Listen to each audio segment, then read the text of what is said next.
3 years ago, with the advent of the Russia-Ukrainian war, we felt and made videos that the age of globalization, we call it the great financial central bank era, ended in 2019.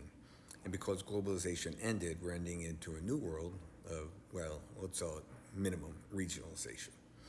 And then we had to look and say, how were countries going to make their decisions for their country? Because in the old world, you would sit there and say, where am I going to buy it? Didn't matter. How much am I going to pay for it? And then how much does it cost to ship? That was it. They were the decisions countries made. There was nothing else to make a decision about, okay? Now that globalization is breaking down, and we are breaking down rapidly, we're starting to experience that, geez, we don't have everything. And so what I felt was we had to take a step back and break each country down to its basics. And the basics that a country has to ask, and I'm talking about the prime minister or, the MPs or the president or the dictator, doesn't matter. Is my country food sufficient? Is it energy sufficient? Where's our technology? Do we have good technology? What are our demographics, okay? And finally, security, which really comes under, are we easy to attack, okay? Those will be the 5 factors that dominate the reasons why a country makes a decision.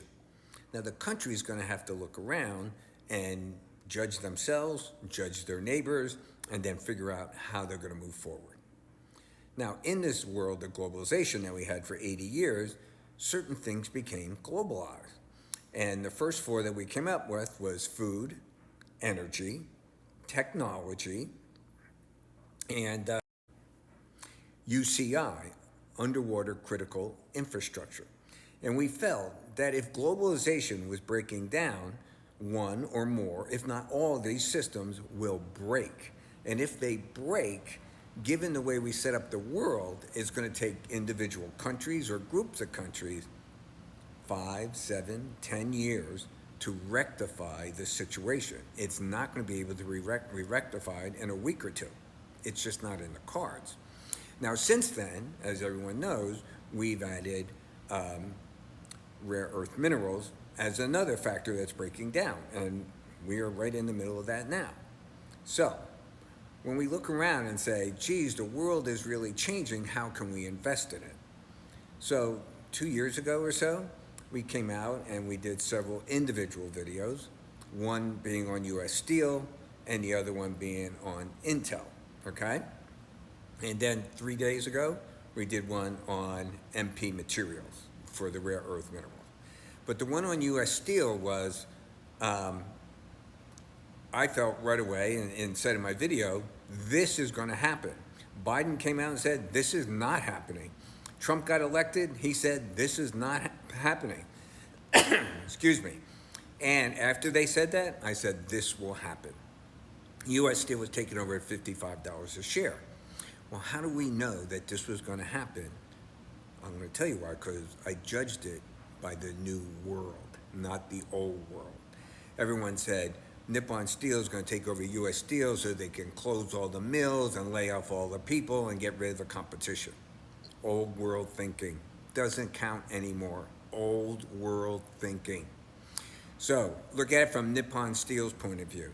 Nippon Steel says, geez, they're putting on tariffs, okay? And the biggest thing, though, is energy. They have to import all their energy into Japan because they don't have gas. And they run what we call arc furnaces, which are the most advanced technology for steel in the world, and they only run on gas. And here you can see Nippon Steel buys LNG at the highest price ever paid in Japan. So here you are. The world's breaking down. You need energy, specifically gas, okay, so that you can win. So what do? They bid for US Steel, and of course we deny them right away. But in Japan, Nippon Steel has a partner, right? Cross ownership. It's called Tokyo Gas. And what did Tokyo Gas do in March of 2025, this year?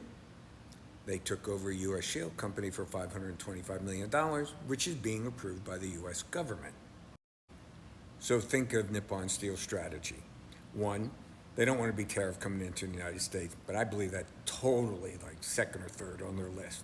First is that we have gas. We have the cheapest gas in the world.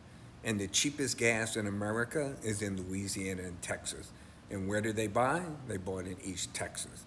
So now you have Nippon Steel buying U.S. Steel, which the unions were against. Do you know why? Because the old furnaces, not the new technology, needs more people. And the union said, well, if they bring in ARC, then we're going to have less people working. Of course, no one wants our steel because it's low grade. You need the ARC to do high grade steel. It is what it is. So now Nippon Steel is going to come over here, and they paid $15 billion for the company. They're putting $2 or $3 billion into the arc furnaces. It's their own patented technology into U.S. Steel. And guess what? They own the gas company to run their mills. That's why it was going to go through, because in the new world, it makes total sense. Okay? Now, the other day, we talked about what's going on in rare earth minerals. And we went through all the patents, and we said, look, if you think this space is investable, then for us, we have MP material. And as of in 3 days, that's over 46 now, I think. It's up over 50%. But here's the deal.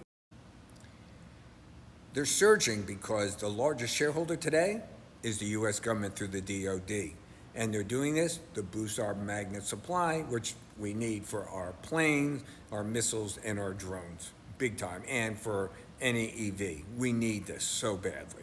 This is only the first one. There's going to be multiples of these going on. So then the third one was Intel, okay? Now, there's no good news on Intel. Everything you read on it is horrific, okay? There is no reason to buy Intel. None. Zero. They have more problems than anybody else in the world, in our country, all right? But guess what? It's our only fab plant. It's our one and only fab plant. It's not going away. And through the CHIPS Act, either there'll be a consortium of companies that buy Intel so they all can share in it, or the U.S. government's going to come in and own a super. So think about it. U.S. Steel, government owns. MP Material, government owns. Through the CHIP Act, Intel, the government is going to own. And we said 3 years ago when we started this, because of the indebtedness of the Western world, the whole world, everybody, okay? And because we are definitely breaking down, and because we definitely need to secure certain items, and there is not enough money, and some of these things are not profitable. Rare earth minerals, very low profit margin. There's no company you can go to in the world and say, hey, come here, build this, and and make all the profit for, in America. There is no profit. The U.S. government has to fund it. So we said, listen, the governments are going to start funding the projects that they need to secure for their countries, period. End of story. There's no other way around it because we just don't have enough money. Plus, let's be honest, if the government comes in and works with you and then they issue bonds to finance this, how are the bonds going to be rated? What's the interest rates going to be on them? Is it going to be as high as companies or as low as the governments or somewhere in between? I don't know. What do you think? Okay? So when you look around at the world and you say, what are the things we need? We're going to add in another one, okay? So we said there were 4, now there's 5.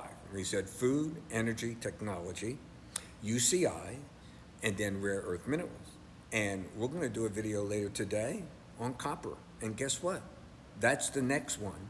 So there are now 6 items. And I don't think it's going to be the end because what it is we don't realize that we need this until it breaks. Okay? And rare earth mineral, it broke when China said, stop attacking Iran or we're going to cut you off. All right? And so that's why we stopped. So what do you think? Like and follow and tell me in the comments.